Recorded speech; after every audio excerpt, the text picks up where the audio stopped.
సినిమాల్లో తొలుత సైడ్ క్యారెక్టర్లో నటించిన వైష్ణవి చైతన్య ఆ తర్వాత హీరోయిన్గా ఎంట్రీ ఇచ్చింది. వైష్ణవి చైతన్య 2018లో టచ్ చేసి చూడు సినిమాతో సినీ రంగంలోకి అడుగుపెట్టింది. ఆ తరువాత అలా వైకుంఠపురంలో, వరుడు కావలను, టక్ జగదీష్, వలిమై, ప్రేమదేశం వంటి చిత్రాల్లో నటించింది. 2023లో విడుదలైన బేబీ సినిమాలో హీరోయిన్గా నటించి మంచి గుర్తింపు తెచ్చుకుంది. ఈ సినిమాలో నటనకు గాను ఆమె ఫిలింఫేర్ క్రిటిక్స్ అవార్డు ఉత్తమ నటి, సైమా ఉత్తమ మహిళా డెబ్యూ తెలుగు అవార్డులను గెలుచుకుంది. బేబీ సినిమాతో వైష్ణవి చైతన్య కెరీర్ ఒక్కసారిగా మారిపోయింది. వరుస సినిమాల్లో అవకాశాలు దక్కించుకుంటుంది ఈ బ్యూటీ.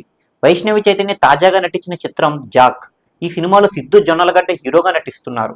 ఇటీవల ఈ సినిమా ట్రైలర్ విడుదలైంది. ఏప్రిల్ 10వ తేదీన ఈ సినిమా ప్రేక్షకుల ముందుకు రానుంది. సినిమా ప్రమోషన్స్ లో భాగంగా హీరో సిద్ధు జొన్నలగడ్డ, హీరోయిన్ వైష్ణవి చైతన్య పలు ప్రాంతాల్లో సందడి చేశారు. దీనిలో భాగంగా వైష్ణవి చైతన్య మాట్లాడుతూ, మా జాక్ ఈవెంట్ ను మీ అందరి ముందు మీ ఎనర్జీతో షేర్ చేసుకుంటున్నందుకు, మీ రాజమండ్రిలో షేర్ చేసుకుంటున్నందుకు చాలా ఆనందంగా ఉందని చెప్పుకొచ్చింది.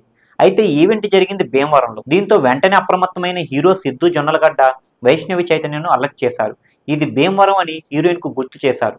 దీనిపై వైష్ణవి చైతన్య ఓ ఫక్ మర్చిపోయా అంటూ కవర్ చేసుకుంది. మీ అందరి ముందు మీ ఎనర్జీతో షేర్ చేసుకుంటున్నందుకు, మీ రాజమండ్రిలో షేర్ చేసుకుంటున్నందుకు చాలా చాలా హ్యాపీగా ఉంది. లేదు, నేను ఎందుకు కన్ఫ్యూజ్ అయినా అంటే ఇంతకుముందు అక్కడికి పోయేసి వచ్చి ఇక్కడ కన్ఫ్యూజ్ అయినా. నేను ఐమ్ సో సారీ.